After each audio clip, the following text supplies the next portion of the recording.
Oui, bonjour. Nous sommes le 22 avril 2003 à l'Université de Paris 7 Denis Diderot sur le campus de Jussieu. Et je vais vous présenter la visioconférence numéro 2 dans le cadre de la sociologie de l'art et de la culture et en particulier des acteurs de l'art. Je vais vous présenter de la critique d'art d'hier et aujourd'hui.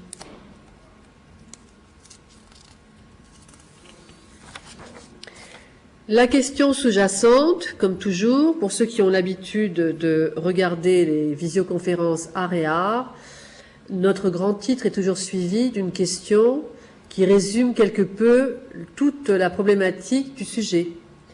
Donc la question sera du critique d'art esthète au commissaire, point d'interrogation. Les personnes qui interviennent sur ce sujet sont Patrick Gilles Persin, le grand témoin, qui est critique d'art, Bernard Bois, qui est auteur de Rémy de Gourmont,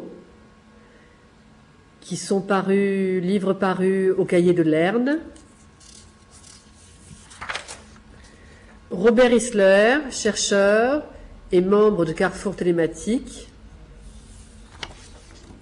Et je suis donc Lise Cormery, docteur de l'Université de Paris 7 Denis Diderot.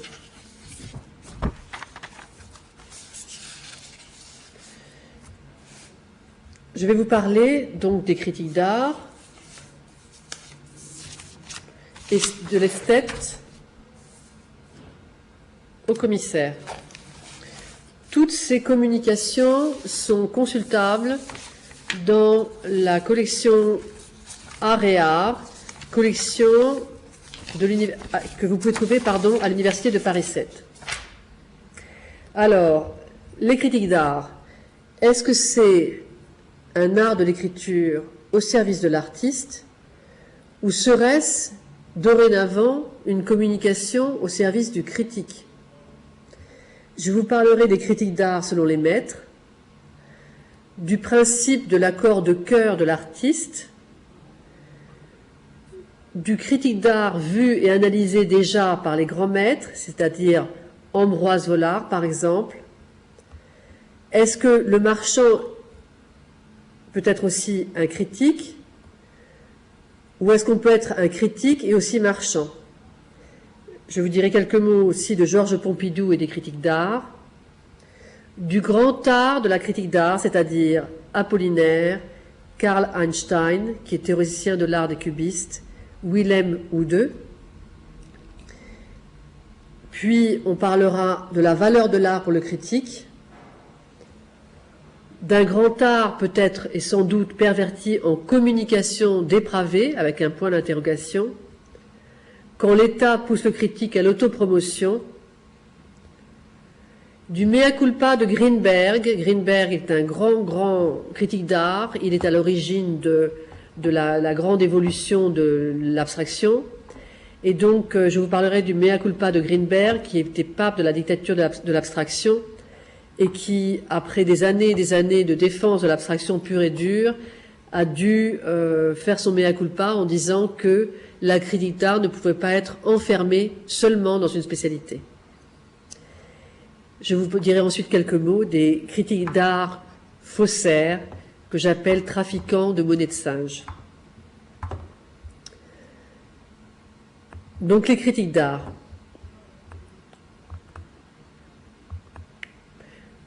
Je reprends ma question. Est-ce un art de l'écriture au service de l'artiste ou est-ce dorénavant une communication au service du critique?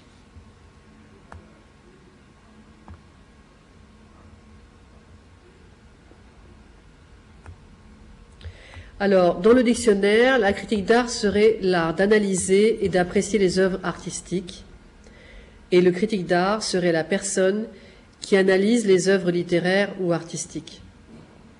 Alors, ces acteurs de l'art ont ceci de très particulier, contrairement aux autres.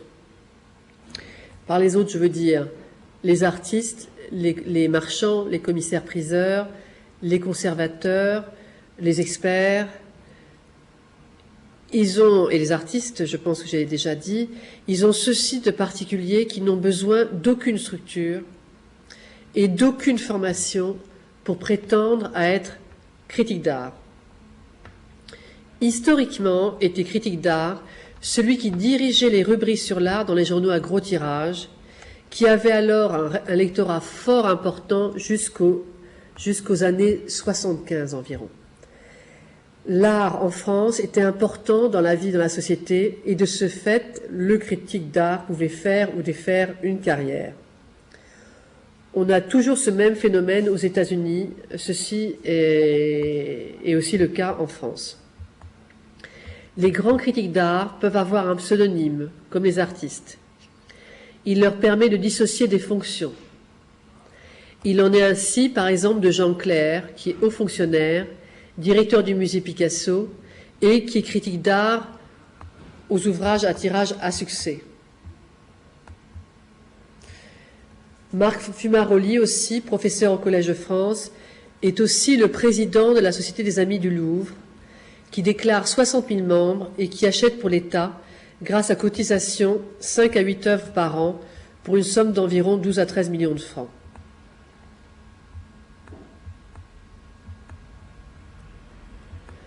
Il y a toutes sortes de critiques d'art, mais cela, je ne peux pas vous développer tout parce que ma communication serait trop longue. Alors, Degas, le grand peintre, se posait la question. Critique d'art, est-ce une profession?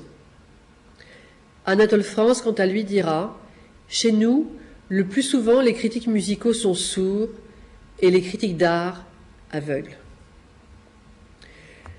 Quant à moi, je n'ai pas grand-chose à ajouter à ce que des maîtres sublimes et authentiques acteurs de l'art ont déclaré. Car le public lit-il vraiment ces textes le plus souvent au style hermétique,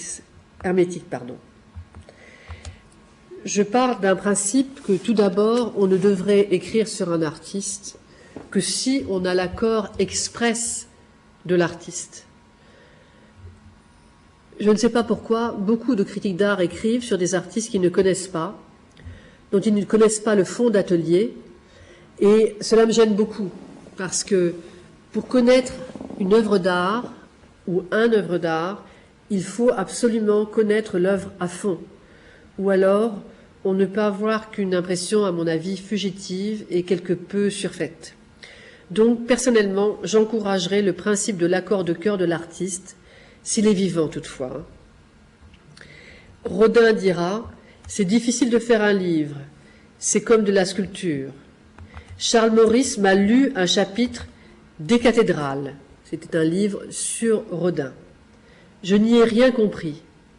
Il me fait mentir à chaque instant. C'est la raison pour laquelle il semble important d'avoir un accord de cœur de l'artiste qui soit d'accord avec ce que le critique d'art écrit. Ou si l'artiste n'est pas d'accord, au moins que le critique d'art explique que l'artiste n'est pas d'accord avec ce point de vue. Alors, Auguste Rodin disait des critiques d'art. Les critiques ne comprennent rien à l'art, pas plus en peinture qu'en sculpture.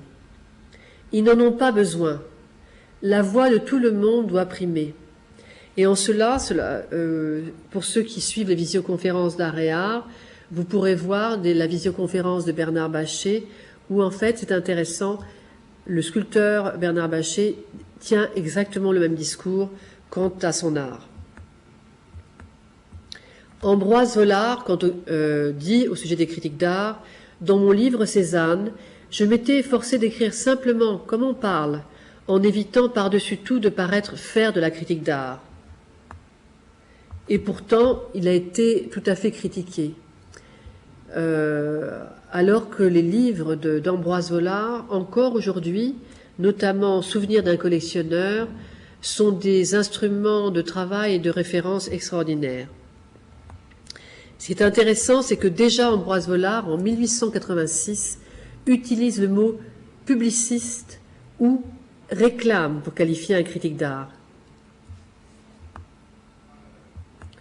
On peut observer quand même que les critiques d'art en France, dans les médias, sont plutôt conventionnels et qu'ils sont héros des modes.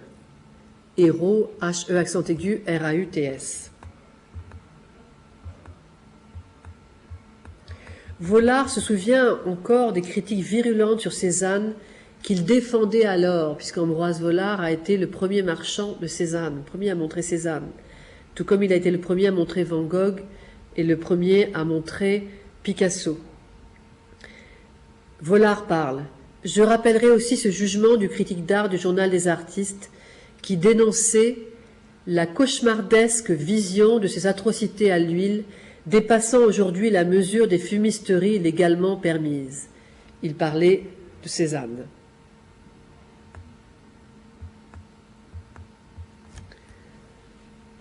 En 1917, c'est toujours Vollard qui parle, en pleine guerre, il y eut en Suisse une exposition de reliures allemandes.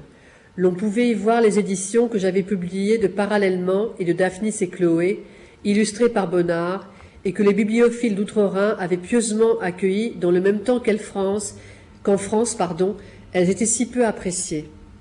À cette occasion, le grand critique d'art allemand Meyer Grafe n'hésita pas à écrire dans la Gazette de Francfort qu'un livre comme Daphnis et Chloé, où tout s'équilibrait si parfaitement, papier, typographie, illustration, ne pourrait jamais être réalisé en Allemagne. Mais par contre, ces merveilleux livres reliés, livres d'art, avaient été très très mal accueillis par la critique d'art française.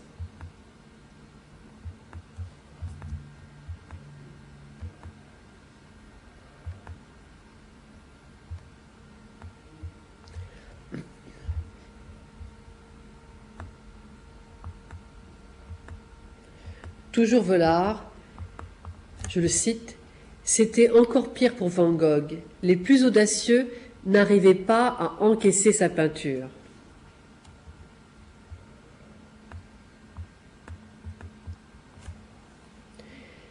Toujours Vollard. « J'allais chez Madame Manet, où je trouvais en effet tout un ensemble de croquis du maître. Je sus plus tard qu'ils avaient déjà été offerts un peu partout, mais vainement, car à cette époque on méprisait les esquisses. Je pus acquérir le lot dédaigné, j'en fis une petite exposition qui obtint un vif succès auprès des artistes. »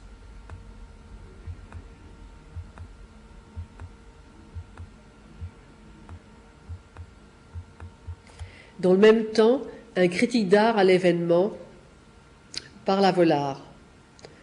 « S'il vous déplaît de faire cette démarche, donnez-moi l'adresse du peintre, j'ai l'habitude. »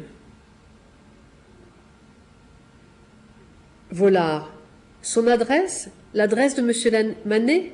Au Père-Lachaise, je crois. Le critique d'art. Comment? Il est mort?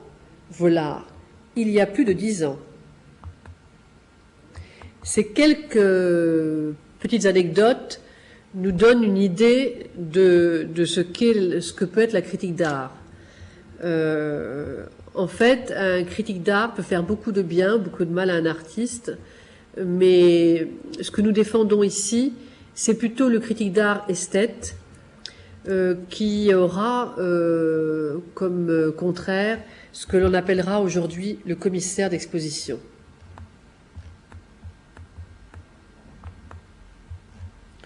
Le 6 avril 1925, Canveller répond au peintre Signac qui lui avait posé cette double question. Un marchand doit-il faire de la critique ou un critique d'art doit-il faire le marchand? Canveller répond. Je suis très à l'aise pour répondre. J'écris pas mal sur la peinture pendant mes loisirs forcés. J'ai même publié 3 petits bouquins. Depuis que j'ai repris mes affaires, je n'ai plus écrit une ligne. Je ne veux pas dire que d'autres aient tort de vouloir concilier les deux, cela ne me regarde pas. Mais il ne m'a pas semblé que cela était possible pour moi.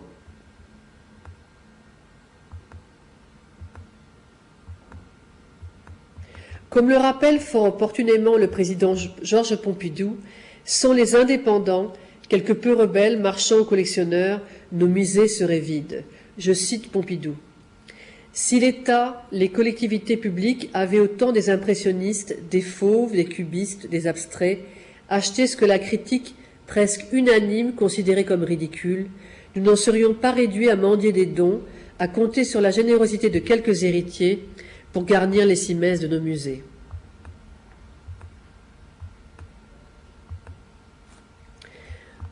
Et je veux en finir parce que c'était simplement pour vous démontrer que, en règle générale, la critique d'art payée en monnaie sonnante et trébuchante a toujours été quelque peu à côté de l'art en marche, c'est-à-dire ce qui se fait dans la même période historique.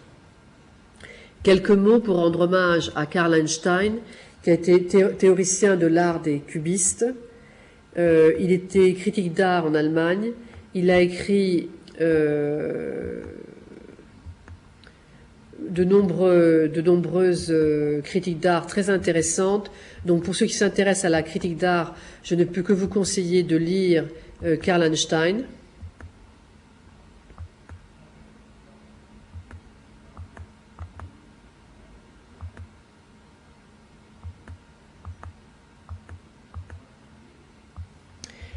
Karl Einstein, qui était un vraiment critique d'art esthète, bien sûr, comme tout écrivain, avait beaucoup de mal à subsister. D'ailleurs finira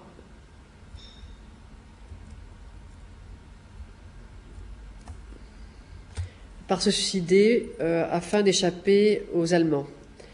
Willem Oude aussi, pour ceux que ça intéresse. Willem Oude est quelqu'un de très important qui a écrit des textes authentiques très intéressants sur la critique d'art.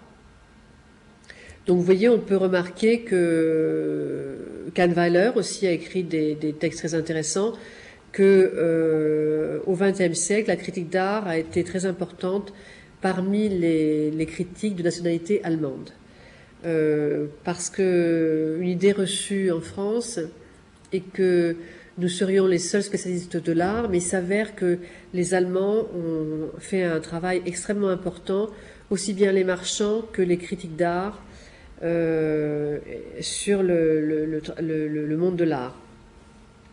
Alors la question que je pose là, de la valeur marchande de l'art pour un critique, de la valeur affective de l'art pour un amateur critique.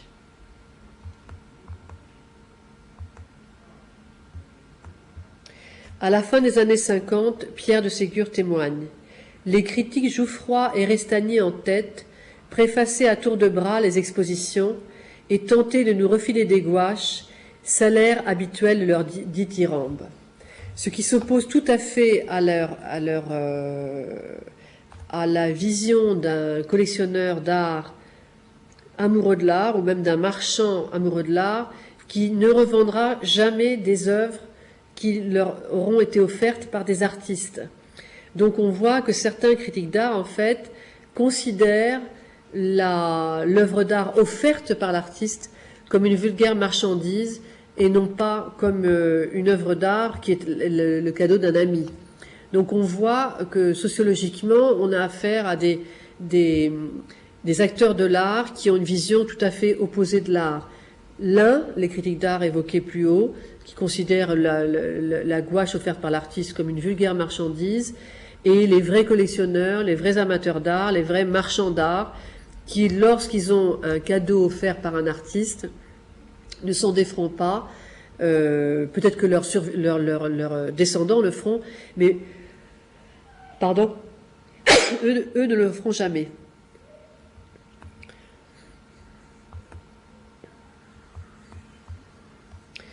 Alors, il y a un cas qui est intéressant à évoquer, c'est l'usurpation de l'origine des nouveaux réalistes et de l'usurpation du dossier des Olympiades des Arts.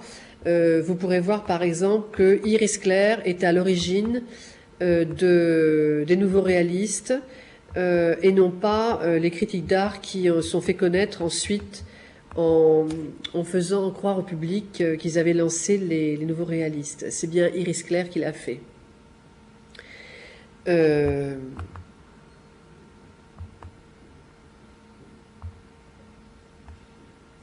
Alors, ce que l'on constate en cette fin de siècle, du XXe siècle et début du XXIe siècle, c'est qu'en France, la critique d'art donc spontanée, authentique, je vous faisais référence donc à Oudeux tout à l'heure, à Einstein, à Kahnweiler, à certains critiques qui avaient côtoyé vraiment les artistes, qui allaient en atelier, qui étaient leurs amis, qui connaissaient leur œuvre de A jusqu'à Z, sont remplacés à partir d'une période historique en France, à partir de 1984 environ, par des commissaires.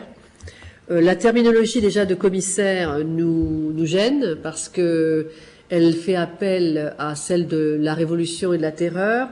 Donc ces commissaires, à partir des années 84, vont devenir des nouveaux acteurs et ils vont faire la pluie et le beau temps pour l'art en France. Ce sont eux qui vont choisir pour les musées, ce sont eux qui vont se faire payer par les artistes et malheureusement, mis à part quelques exceptions qui comme toujours confirment la règle, le plus souvent ne vont pas bien connaître l'atelier, mais vont, comment dire, aller dans le sens du vent de la mode.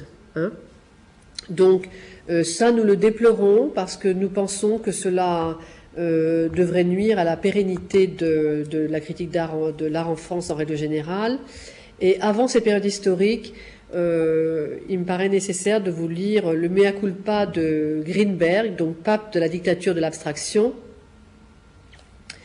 Greenberg donc avait, je cite Jean Clair, fin 1973, Greenberg donnait à l'Académie des Beaux-Arts de Vienne une conférence, la dernière, où, condamnant la pauvreté du minimalisme et de l'abstraction en général, il se livra du même coup à l'autocritique des thèses qu'il avait soutenues durant sa vie. Curieusement, on ne cite jamais en France, où elle a cependant été traduite, cette conférence, dernier état de sa pensée.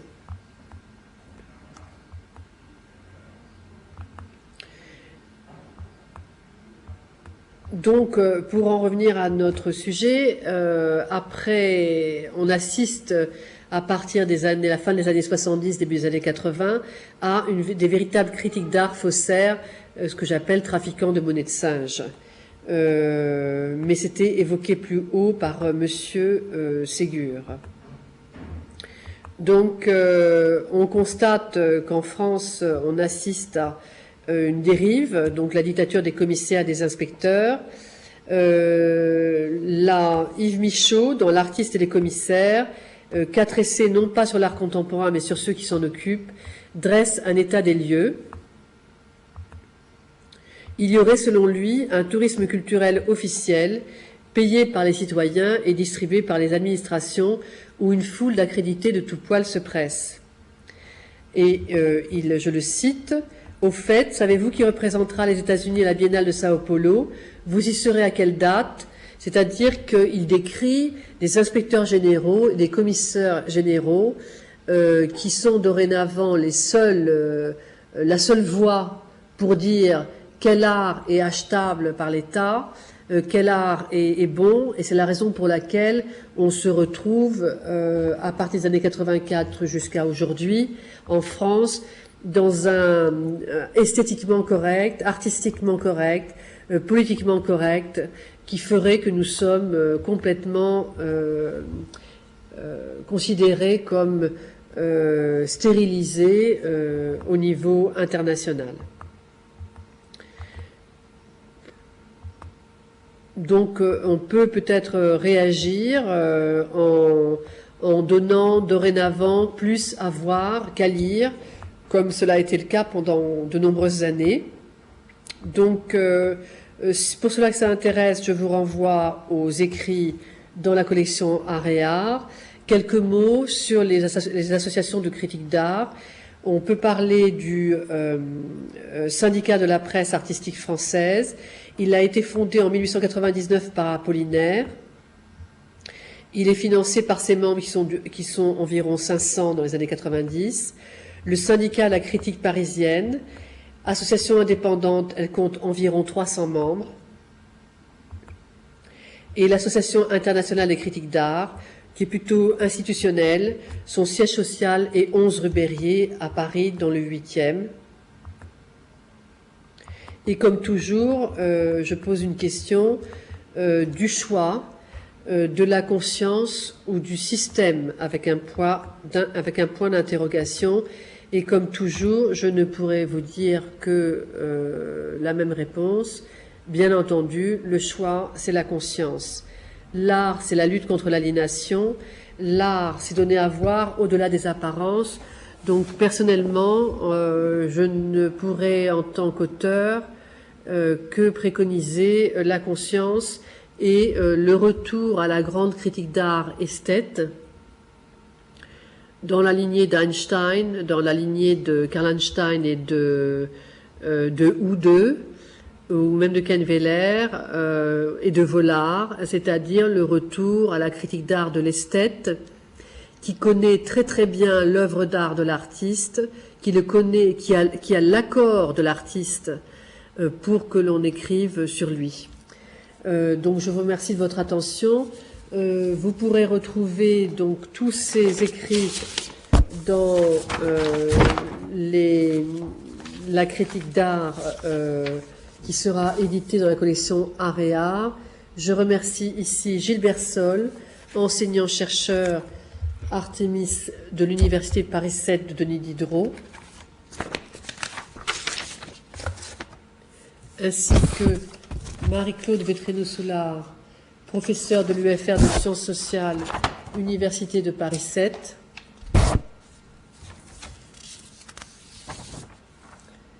Jacques Chatelot, responsable des visioconférences de Visio P7, Bruno Bourret, responsable informatique de Visio P7, Carrefour Télématique, association loi 1901, Art et Art, association loi 1901,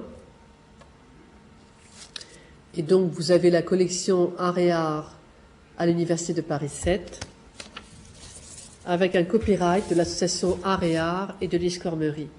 Je vous remercie de votre attention et je vous dis à très bientôt avec les visioconférences Art et Art qui ont lieu une fois par mois à l'Université de Paris 7. Merci.